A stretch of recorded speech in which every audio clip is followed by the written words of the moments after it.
Now turn to Section 1. Section 1. You will hear a telephone conversation between an official at a village hall and a woman who wants to hire a public room.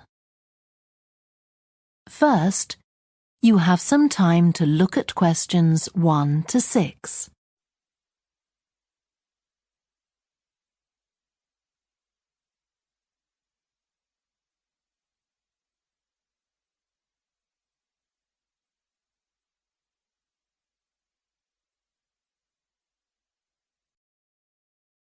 Now we shall begin.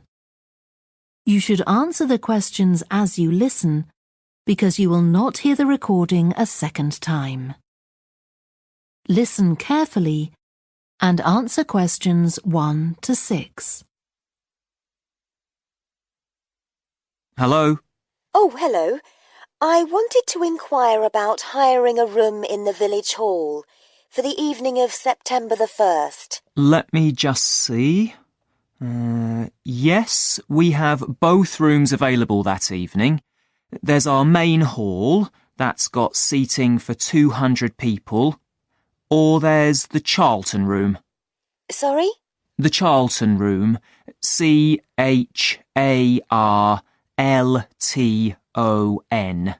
That's got seating for up to 100.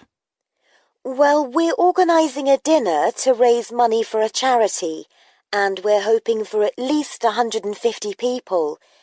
So, I think we'll go for the main hall.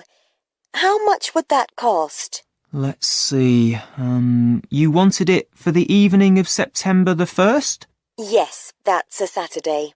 So, from 6 p.m. to midnight, that'd be £115.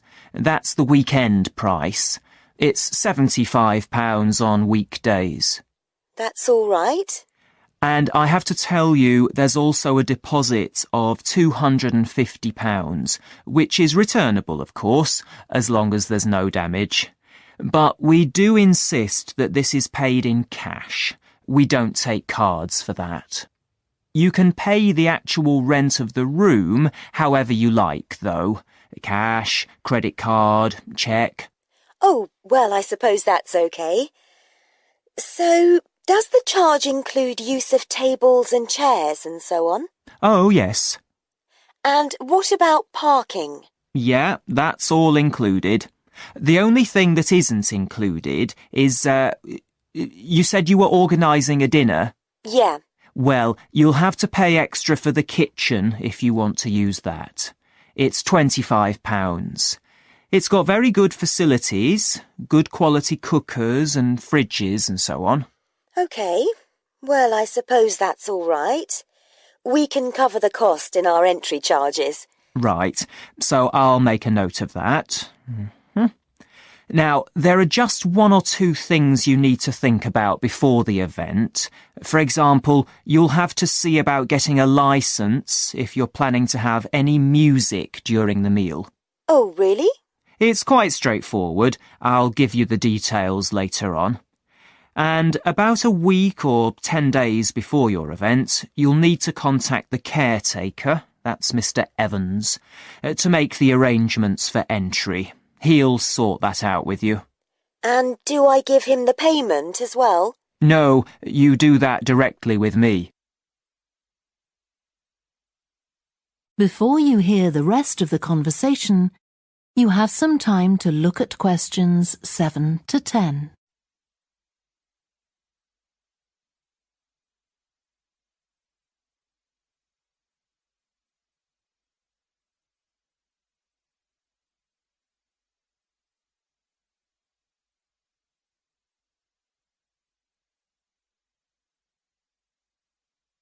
Now listen and answer questions 7 to 10.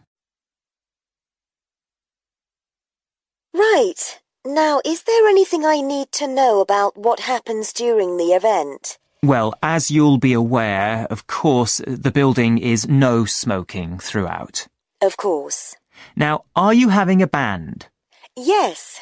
Well, they'll have a lot of equipment, so rather than using the front door, they should park their van round the back and use the stage door there. You can open that from inside, but don't forget to lock it at the end. OK. And talking of bands, I'm sure I don't need to tell you this, but you must make sure that no one fiddles about with the black box by the fire door. That's a system that cuts in when the volume reaches a certain level. It's a legal requirement. Sure. Anyway, we want people to be able to talk to one another, so we don't want anything too loud. Oh, that reminds me. We'll be having speeches. Are there any microphones available? Yep, just let the caretaker know. He'll get those for you. Right, now, when the event is over, we do ask that the premises are left in good condition. So there's a locked cupboard, and you'll be informed of the code you need to open that. It's got all the cleaning equipment, brushes and detergent and so on. Right. So what do we need to do after everyone's gone? Sweep the floors, I suppose? Well, actually, they have to be washed, not just swept. Then you'll be provided with black plastic bags, so all the rubbish must be collected up and left outside the door. Of course. We'll make sure everything's left tidy. Oh, and I forgot to ask. I presume we can have decorations in the room? Yes, but you must take them down afterwards. Sure. And the chairs and tables should be stacked up neatly at the back of the room. I'll make sure I've got a few people to help me. That is the end of section 1. You now have half a minute to check your answers.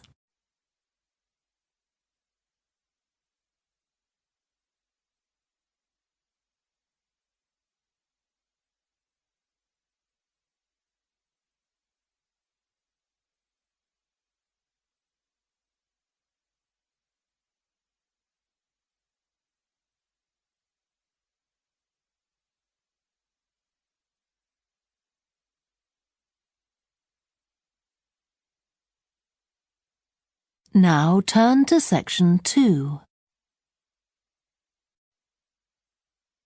Section 2. You will hear a guide talking to a group of visitors to a farm. First, you have some time to look at questions 11 to 14.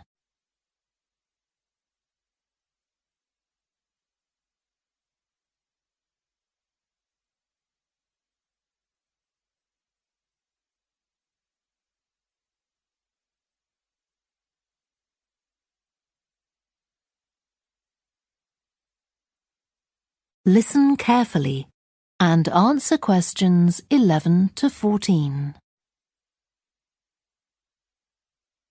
Welcome to the Fiddy Working Heritage Farm.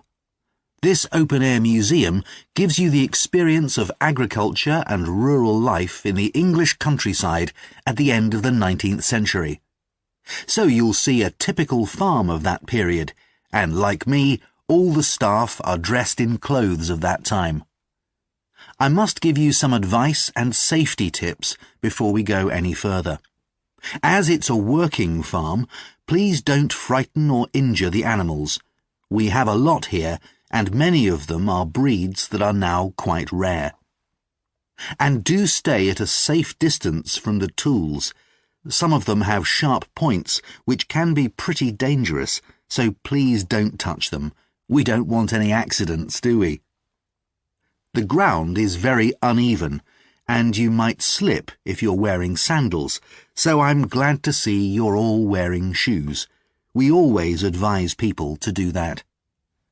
Now, children of all ages are very welcome here, and usually even very young children love the ducks and lambs, so do bring them along next time you come. I don't think any of you have brought dogs with you, but in case you have, I'm afraid they'll have to stay in the car park unless they're guide dogs. I'm sure you'll understand that they could cause a lot of problems on a farm. Before you hear the rest of the talk, you have some time to look at questions 15 to 20.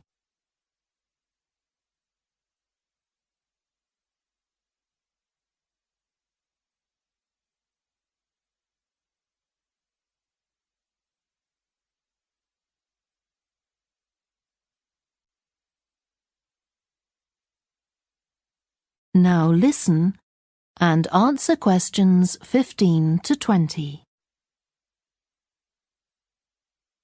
Now let me give you some idea of the layout of the farm. The building where you bought your tickets is the new barn immediately to your right, and we're now at the beginning of the main path to the farmland, and of course the car park is on your left. The scarecrow you can see in the car park in the corner beside the main path is a traditional figure for keeping the birds away from crops. But our scarecrow is a permanent sculpture. It's taller than a human being, so you can see it from quite a distance. If you look ahead of you, you'll see a maze. It's opposite the new barn, beside the side path that branches off to the right, just over there. The maze is made out of hedges which are too tall for young children to see over them, but it's quite small, so you can't get lost in it. Now, can you see the bridge crossing the fish pool further up the main path? If you want to go to the cafe, go towards the bridge and turn right just before it. Walk along the side path and the cafe's on the first bend you come to. The building was originally the schoolhouse, and it's well over 100 years old. As you may know, we run skills workshops here, where you can learn traditional crafts like woodwork and basket making. You can see examples of the work and talk to someone about the courses in the Black Barn. If you take the side path to the right, here, just by the new barn, you'll come to the Black Barn, just where the path first bends. Now, I mustn't forget to tell you about picnicking, as I can see some of you have brought your lunch with you. You can picnic in the field, though do clear up behind you, of course. Or if you'd prefer a covered picnic area, there's one near the farmyard, just after you cross the bridge. There's a covered picnic spot on the right. And the last thing to mention is Fiddy House itself. From here you can cross the bridge, then walk along the footpath through the field to the left of the farmyard. That goes to the house, and it'll give you a lovely view of it. It's certainly worth a few photographs, but as it's a private home, I'm afraid you can't go inside. Right, well, if you're all ready, we'll set off on our tour of the farm. That is the end of section 2. You now have half a minute to check your answers.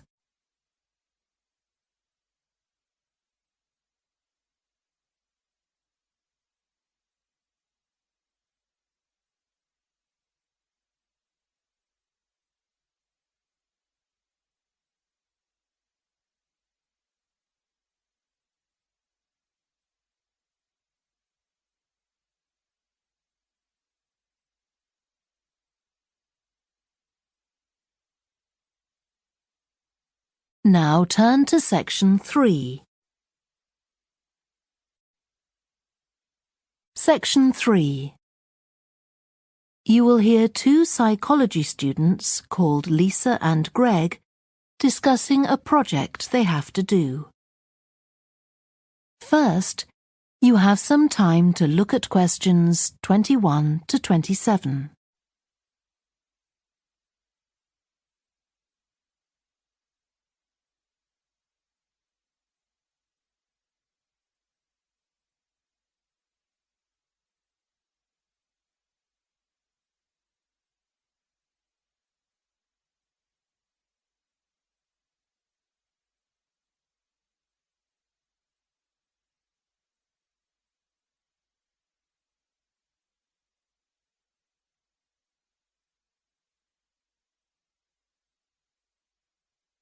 Now listen carefully and answer questions 21 to 27. OK, Greg, so I finally managed to read the article you mentioned, the one about the study on gender in physics. About the study of college students done by Akira Miyake and his team. Yeah, I was interested that the researchers were actually a mix of psychologists and physicists. That's an unusual combination. Yeah, I got a little confused at first about which students the study was based on. They weren't actually majoring in physics, they were majoring in what's known as the STEM disciplines. That's science, technology, engineering and math. Yes, but they were all doing physics courses as part of their studies. That's correct. So, as I understood it, Miyake and co. started from the fact that women are underrepresented in introductory physics courses at college, and also that, on average, the women who do enroll on these courses perform more poorly than the men. No one really knows why this is the case. Yeah, but what the researchers wanted to find out was basically what they could do about the relatively low level of the women's results. But in order to find a solution, they needed to find out more about the nature of the problem. Right. Now, let's see if I can remember. It was that in the physics class, the female students thought the male students all assumed that women weren't any good at physics. Was that it? And they thought that the men expected them to get poor results in their tests. That's what the women thought, and that made them nervous, so they did get poor results. But actually, they were wrong. No one was making any assumptions about the female students at all. Anyway, what Miyake's team did was quite simple, getting the students to do some writing before they went into the physics class. What did they call it? Values affirmation. They had to write an essay focusing on things that were significant to them, not particularly to do with the subject they were studying, but more general things like music or people who mattered to them. Right. So the idea of doing the writing is that this gets the students thinking in a positive way. And putting these thoughts into words can relax them and help them overcome the psychological factors that lead to poor performance. Yeah. But what the researchers in the study hadn't expected was that this one activity raised the women's physics grades from the C to the B range. A huge change. Pity it wasn't to an A, but still. No, but it does suggest that the women were seriously underperforming beforehand in comparison with the men. Yes. Mind you, Miyake's article left out a lot of details, like did the students do the writing just once or several times? And had they been told why they were doing the writing? That might have affected the results. You mean if they know the researchers thought it might help them to improve, then they just try to fulfill that expectation? Exactly. Before you hear the rest of the discussion, you have some time to look at questions 28 to 30.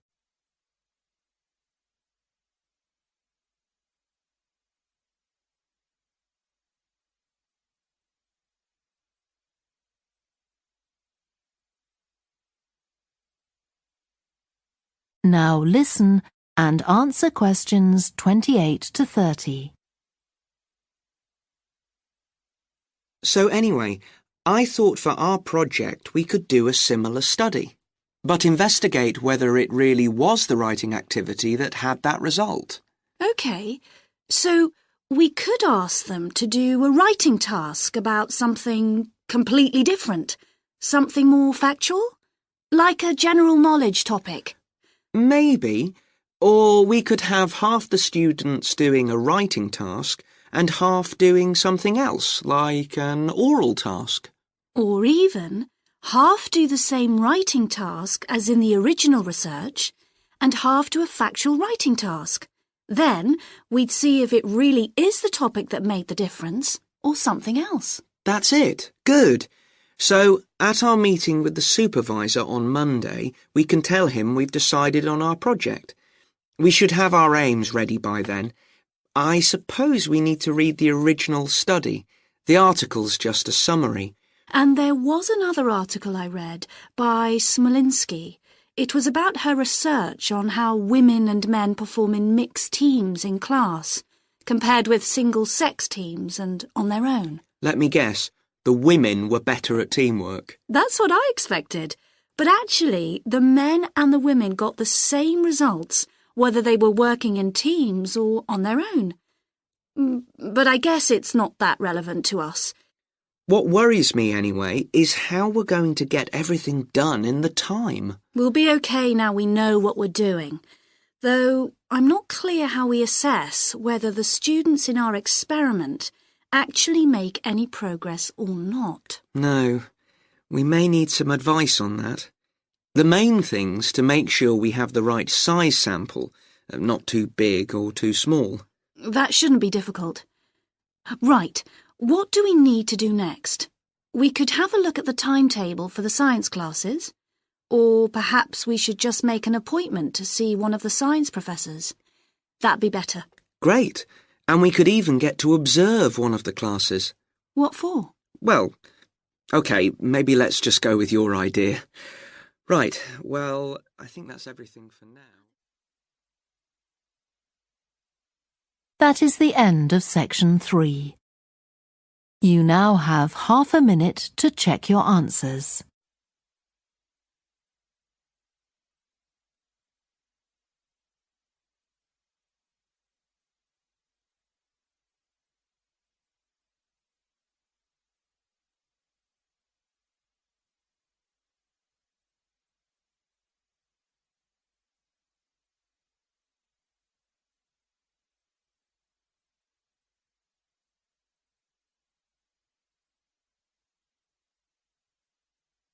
Now turn to section 4.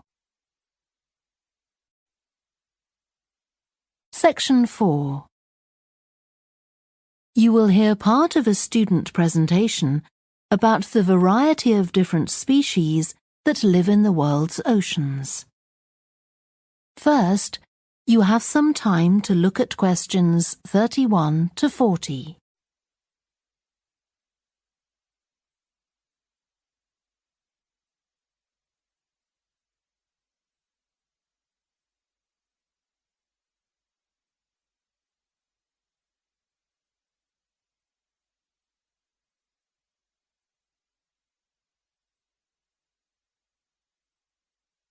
Now listen carefully and answer questions 31 to 40. I've been looking at ocean biodiversity. That's the diversity of species that live in the world's oceans.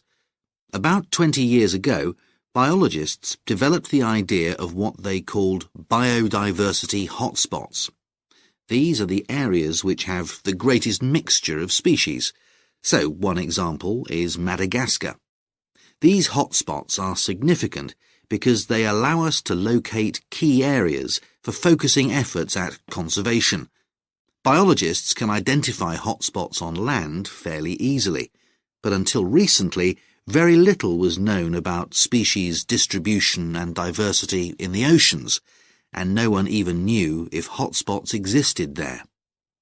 Then a Canadian biologist called Boris Worm did some research in 2005 on data on ocean species that he got from the fishing industry.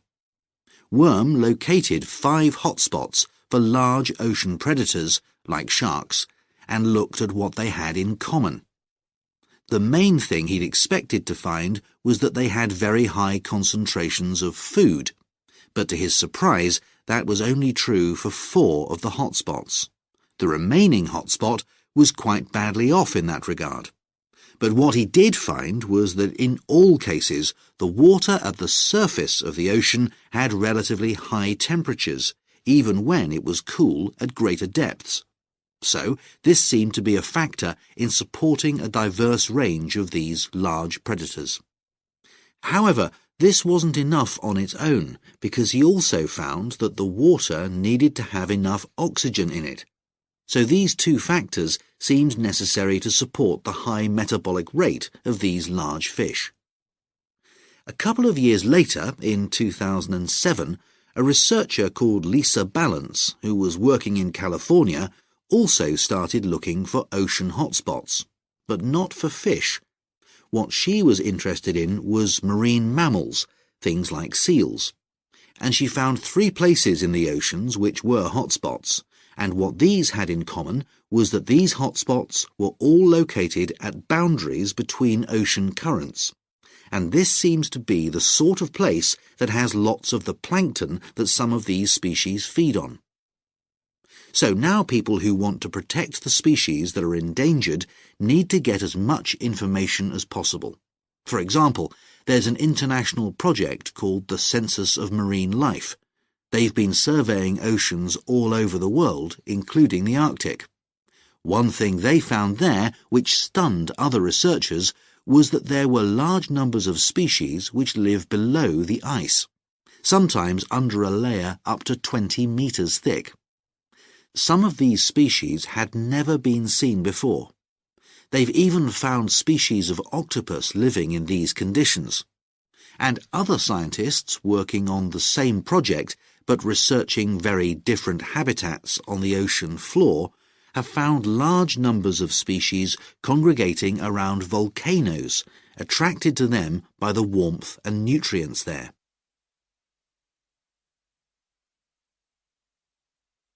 However, biologists still don't know how serious the threat to their survival is for each individual species. So a body called the Global Marine Species Assessment is now creating a list of endangered species on land, so they consider things like the size of the population, how many members of one species there are in a particular place, and then they look at their distribution in geographical terms. Although this is quite difficult when you're looking at fish because they're so mobile. And then thirdly, they calculate the rate at which the decline of the species is happening. So far, only 1,500 species have been assessed, but they want to increase this figure to 20,000. For each one they assess, they use the data they collect on that species to produce a map showing its distribution. Ultimately, they will be able to use these to figure out not only where most species are located, but also where they are most threatened. So, finally, what can be done to retain the diversity of species in the world's oceans? Firstly, we need to set up more reserves in our oceans, places where marine species are protected. We have some, but not enough.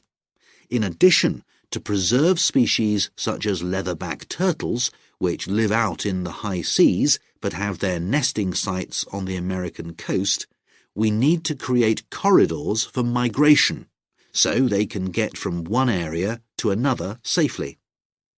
As well as this, action needs to be taken to lower the levels of fishing quotas to prevent overfishing of endangered species. And finally, there's the problem of bycatch. This refers to the catching of unwanted fish by fishing boats. They're returned to the sea, but they're often dead or dying. If these commercial fishing boats used equipment which was more selective so that only the fish wanted for consumption were caught, this problem could be overcome. OK, so does anyone have any questions about... That is the end of section 4.